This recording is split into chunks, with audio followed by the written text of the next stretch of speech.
Today, I would like to introduce you guys to one of the pros in our new pro feedback service. This is Trevor Llewellyn, and many of you guys probably have seen him before, heard him before.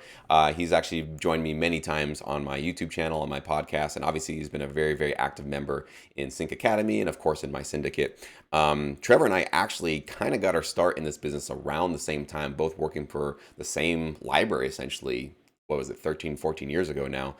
and and Trevor's had a really, really interesting history in this industry, and that's why I really wanted to pull him on board for this feedback service. Because not only has he been a composer like myself and like many of you guys, but he's worked on the administrative side for a library for many, many years, and now he's a library owner himself. So not only has he seen our perspective on this business, but he's been on the other side of the table as a library owner, seeing what it's like to receive tracks from artists and knowing what flies and what doesn't. So what better type of a pro could you want to get, some notes from for your music? So Trevor has been getting a lot of requests for his reviews, a lot of actually private requests, which is really, really cool. And it's not surprising because a lot of people do want to sort of have a kind of a practice run with a library owner to say, okay, if I were to submit to you, is this something that you would accept? Is this good to go, not good to go?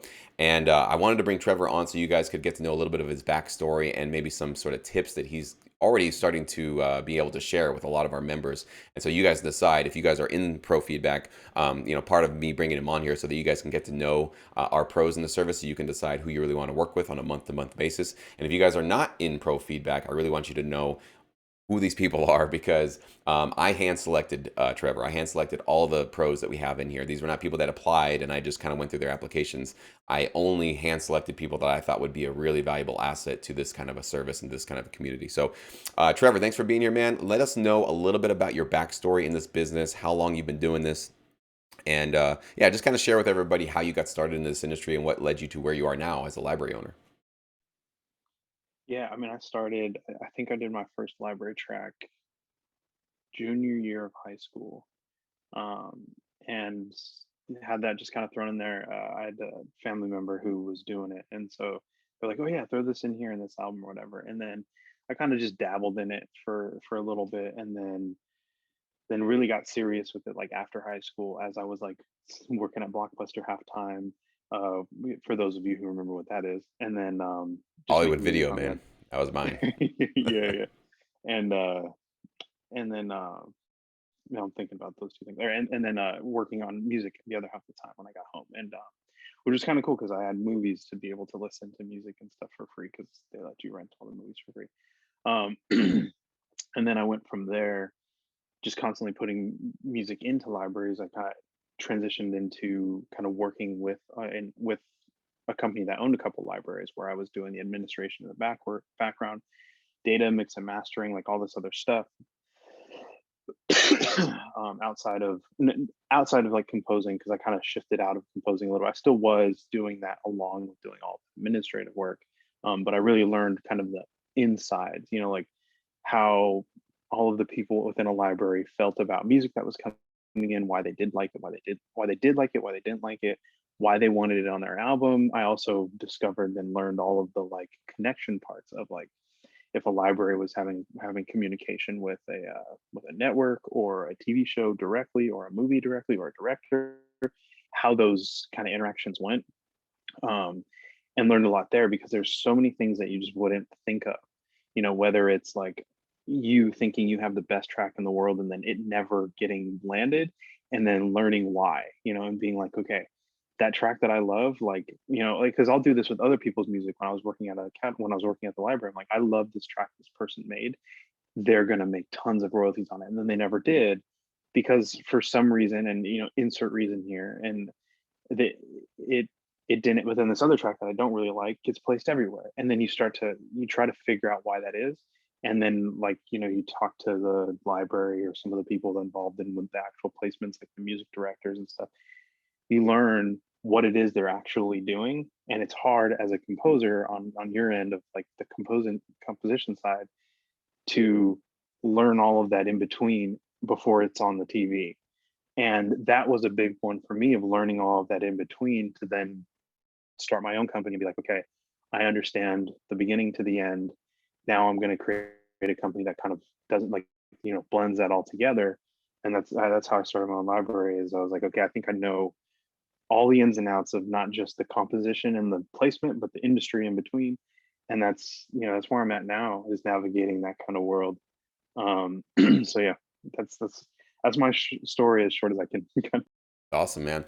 Now, I want you to share this concept of checklist producing because this is something that you shared with us a while ago, and I don't know if most people watching this caught that, but it was something that it's actually been something that it stuck with me ever since you mentioned it, and I'm always going back to it when I'm giving reviews and feedback to members. So let everybody know, what is this checklist producing kind of phenomenon that happens in this business and what you've learned from this. So first explain what it is and how it's really applicable for everybody. Yeah, this one was, I spent way too much time being this person, a checklist producer. And essentially what it is you get, either from a library or a TV show or a movie or something, you get a checklist, right? They're like, oh, we want hip hop that sounds, that's got energy, that has some brass in it. Like, they'll give you a checklist, and your job is more than just completing that checklist. This isn't English 101 or math 101 in high school. There aren't fill in the blanks. This is, you have to decipher what they've told you. You don't just go literal most of the time, unless their notes are super specific, then you kind of have to. But for the most part, what they're doing is they're giving you a checklist, and then you're creating that in your head, and then you're kind of limiting yourself, and then you're kind of messing up the part that I explained a second ago, which is all that middle ground, right? Because you're the composer and then there's the placement, and you are thinking there's just a checklist, and then boom, I'm now the placement. But there's so much in between that has to be figured out. And so some of the examples, like I said, if they give you like an instrument or whatever, or even if you have almost no brief and they're like, we just want good hip hop tracks, and you have a checklist of what hip hop is in your brain, you just checking off that checklist is not good enough. There's so much that you have to think about um, when making your track for TV, that is more than just the checklist. Because yeah, you're not going to do like a waltz, vibe under in hip hop, and then I mean, you could and make it hip hop, but it would, a waltz track isn't hip hop, so you're not going to do, so you do need to do the checklist to make sure that you're in genre and in certain ranges. But then you have to then mold your track to fit the TV, film, visual world that isn't all checklist based. It's very feel and emotion based. And so many times, and this is where I think people get a little defensive too, is I'll get a track and I'll be like, hey, I really want this, like, I want to put together this really dramatic hip hop album or dramatic EDM album or whatever. Like, and they'll think, okay, dramatic, okay, here's my checklist. Strings, hip hop drums, 808 bass line, trap, 808 drums or whatever, right? Let me just do that on the computer and then send it to you. And then I'll be like, yeah, this just isn't working. And then they'll come back and be like, but it has da da da da da da da da da. And I'm like, yeah, but I just don't feel like it's dramatic in hip hop. Like, I'm not feeling the feeling I'm supposed to get, and they won't get it. Like, there's just a, but I did the checklist, and kind of getting rid, like, the checklist is slightly important to stay on brand or whatever, but then that's baseline. Everything else after that is what's important. And that that I think a lot of people need to, like, kind of evolve from the checklist production side into the, like once you do the checklist, then get into emotions and feel and vibe and all of that more vague, hard to understand stuff. Yeah, and obviously all subjective, so it's really, really hard to nail those briefs, and there's always just one track that gets it, unfortunately. But one thing that kind of mirrors something that I tell a lot of people, and I made a video about this, which is that, and this is something actually everybody that's watching this, if you don't use reference tracks when you're creating music, especially if you're kind of new to the sync licensing industry, and I mean within a year, you're like kind of less than a year into this industry, and you're not going and finding a reference track from a library that you want to work with, you are literally doing 10,000 times more work than you need to. Like, you're doing way too much heavy lifting than you possibly need to, because when you can go find a track that's already been accepted by a library, you can literally get a cheat code. Imagine playing a video game with all the cheat codes, and it'll get you to the final level so much quicker, right? Than having to like stab your way through this sort of infinite darkness of, I don't know what's going to get placed, and maybe I can have this song or this sound or whatever. I don't know. When you have a reference track, you sort of get more focused on what you really need to do.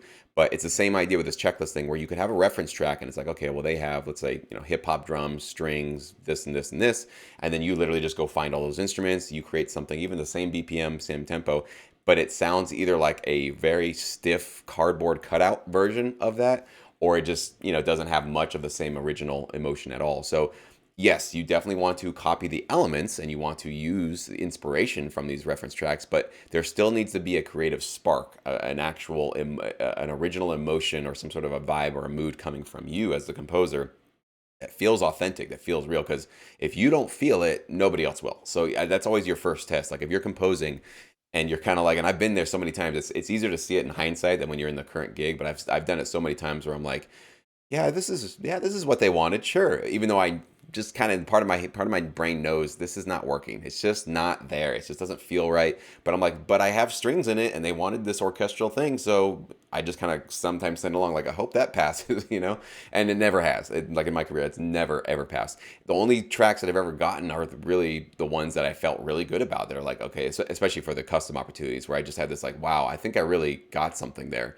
followed their ideas, really created something original and something that had a spark, an original spark of emotion in it. So I appreciate that, man. So you've been doing a few reviews already. You've had some private reviews and quite a bit, obviously, on the platform. Some people were asking me actually in my Sync Edge Q&A, like, they're asking me if I was impressed with the members' tracks so far of the ones that I've reviewed. So let me start with that question. How have you been receiving these tracks so far? Have you been impressed? Have you been kind of like, oh my God, a lot of these guys they need a lot of work? Like, where has your range of expectations been as you've reviewed these tracks? Yeah, I was expecting most people to kind of be in the kind of like average camp, and I think that that's actually kind of the bottom. Like most are at average, and then there's a couple that I've heard that are kind of above that. So I was kind of expecting like like almost a bell curve of like, okay, there's some really bad, most average, and then some. But there's not. I haven't really heard a track yet anyway that's been like, man, they should just delete this file. Most of it has just been like, okay, I see where you're going. There's just you're like 80% there, right? And then so as far as the quality goes, actually, I'm a bit impressed of what's been coming through. There was already one or two tracks where I was just like, I'm having a hard time even critiquing this. This is a solid track. You've done all the things right. But then for the most part, it's kind of the people that are about 80% there, right? Like I'll give an example of one of the tracks that I did recently. They had an awesome bass line, awesome drum beat, awesome everything, but the stuff on top was just a bit much, right? And it felt like, and I'm sure, and then once I said it, I think their comment was like, "You're exactly right," which was you made a vibe, but then you didn't know how to continue that vibe in the lead instruments, and so you just threw some stuff on top. Like, oh, this sound works kind of, and the melody isn't crazy, and da da da. You threw all this stuff on top, and now it's just kind of going, and there's no vibe or emotion anymore. And that that remembering when I first started producing, that was a big thing for me too. So when I was hearing this in multiple tracks, I was like, like you're doing what I did. There's nothing, that's I'm not being trying to be mean or anything, but like delete these sounds and try to basically take, it's like the movies that you hate, right? The movies that you hate is the ones that get you hooked and then they ruin the ending. And that's exactly what some of these tracks are. It's like, man, these sounds, this bottom bass line is cool, but that little bit extra on the top, there's something wrong with it. And that's really been the kind of main thing, which is good because that means that you've got, the bass line is good. The not bass like dun dun dun bass, but just the bass line of the track is good. There's just a little bit you got to figure out, and then it's solid. And that's mostly been my experience, which is pretty cool because it gives me something to kind of help them build from instead of just being like, this sucks, this sucks, this so it's been kind of cool to do that. Totally, man. And so everybody knows, like, this is like the kind of honest feedback that we do give. We are not going to tell you, oh, you got great music, you're awesome, everything's great, we love it. Like, if there's something that's cool, we'll tell you. We'll tell you what's working, but we will definitely point out. And same thing with the reviews I've done so far. There's been many lead instruments and just parts of the track where I'm like, you know what, delete that. That just whatever it is. Like the same thing. Now that you mentioned that, there have definitely been a lot of those tracks where something's really working, and then this wild synth sound comes in, and it's like, oh, that really cheapened the whole thing. Yeah, somebody came in and spoiled the party essentially. So yeah, sometimes there's these tiny, tiny little things that many of you guys who are maybe new to sync licensing, or even some of you even brand new to producing, just don't know that those are sort of those kind of like, don't do those, you know. And you know, as you're trying to stay true to your emotion, and like Trevor was saying, have sort of your entire track like singing together, so the mood that you created in some of your instruments also carries into the other instruments. You know, it's a skill. It's not something that most of us are probably born with. There's obviously an innate emotional connection that we can get to our music. But if those of you have been like wondering, like, well, how do I create a you know, a cohesive emotional vibe, and how do I make sure that all of my instruments are really, you know, working together? It is just a skill. I mean, you just have to just try stuff, and if you get some feedback for us and it says, hey, that kind of works, actually, you're doing something really cool, maybe try this and this and this to make it stronger, then you can definitely start to get like professional ears to give you that confidence that you're doing something correct. Try something, throw it up for us for the review, and when we might tell you, you know what, that was not the right choice. I wouldn't have made that choice. I think here's why this kind of sounds like this instrument doesn't belong here, or this lead sounds like just a bunch of I always call it like a run-on sentence, like a lead that's just da da da da da da. It's just not going anywhere. There's no hook to it. It's not repeating in any meaningful way. So it really just feels like, yeah, you put that checklist in terms of you put a lead on the track, but I almost think it's better without it, actually, because that lead is now just adding noise and chaos to the track, whereas the underbelly of the track was doing much better. So yeah, this is the kind of stuff you guys get with Pro Feedback. So I hope you guys are taking advantage of that if you guys are members. And if you're not members yet, there is a link below. You guys can learn more about what the service includes. And the reviews we've been getting so far have been really, really great. I don't know if Trevor, you want to share some of the comments you've gotten, but I definitely for myself have already received a few people saying that just 3 days into the service, they realized that they were way more productive and way more focused and clear on what they needed to do for their sync licensing career than they'd ever been watching hundreds and hundreds of tutorials. They were in Sync Academy, or they were just watching stuff online. And it wasn't until they started not even getting their own track reviewed, but watching other people's tracks being reviewed by us, they started to go, oh, okay, I get it now. There is kind of a, you know, you don't want to call it a formula, but there is a sort of way of producing in all genres in this industry that really works better than others. So if you can start to kind of, you know, tap into that by just watching and being involved with this kind of review process, even if it's not your track being reviewed, these lessons, they just start to sink into your subconscious. And when you start producing, like a little, you know, Trevor's voice will kind of creep in there and go like, well, does this lead match the emotion of the bottom? Or my voice will come in there for something that I said to somebody's track. So these are those little things that I've always said, you can't Google these things. There's no Google search for a lot of these little increment or very small little you know, lessons that we learn about producing music. So yeah, man, have you received any notes or just comments back after you left reviews so far? Yeah, I think it's almost been unanimously the same, which is they kind of already knew what the problem was, but hearing either me say it period or me saying it in a certain way kind of just clicks, right? And I remember feeling that way when I would play like a track or something to somebody, and it was like I almost knew and didn't want them to tell me what I already knew. And I was like, man, they're gonna say, and then they'd listen and they're like, yeah, but that brass. And I'm like, I knew it, you know. And that's I think what's been going on with what some of the feedback that I got that I've been getting is that or the responses I guess that I get from the feedback is that they kind of already knew. They just nobody has told them or explained like why it's a problem. They're just like, it's not as easy, like we said before, it's not easy to get out of the checklist mindset if you don't replace it with something. And that I think is the problem is they're like, look, I've done the checklist, but I don't know how to like move from the checklist to the next thing. I just know that that's like like I can tell that they kind of knew like that. Like there was one where this guy had this flute thing going on, and it was exactly what you were saying. It's just this run-on flute sentence that just randomly goes in there. And I was like, just delete it. And here's the reasons why you should have deleted it and never thought to put it there in the first place. And those kinds of like words or whatever like are nice because when you're just making the track, you're putting it in there, but you haven't been able to convince yourself to take it out. And that and so when somebody says it, you're just like, I knew it, I just didn't conceive of it and then just yank it out of the track.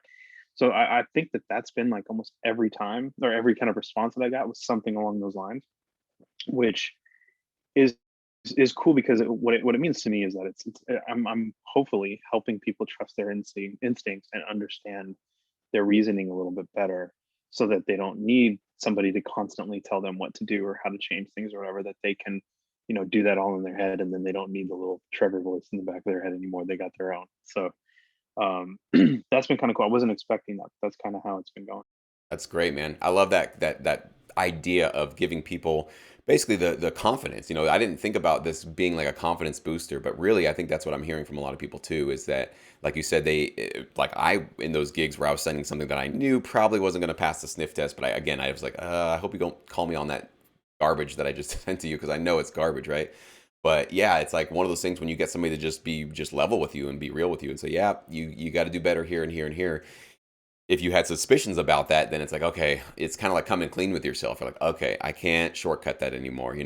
I have to learn how to do X, Y, or Z. I have to learn how to program my drums. I have to learn how to mix and master a little bit better. I have to learn how to structure my tracks or create transitions that are a little bit more like a payoff, right? Whatever those issues are, if you felt you had a little nagging suspicion, like maybe I'm not quite there yet, this service can definitely help you guys get clarity and focus, and then the confidence to know, okay, am I going in the right direction or not? That's why the platform is so powerful, so that when you guys post a track, if Trevor or myself or anybody, any of our pros give you feedback, you can then come back the next month, post the same track if you want to, or create a new track from scratch if you'd like to, and sort of let us know, hey, I've been really working on my drums. Do you feel that these are actually punching a little bit better? I've been really working on my leads. I wanted to create better leads that really fit in with the mood of the track and aren't just run on sentences causing noise and chaos at the top. Do you think I'm getting better there? So this keeps you on track rather than what you were probably doing before, which is just, I don't know. I think this will be good on a car commercial, right? Which is a lot of producers do. They just start making stuff and like, I think this will work,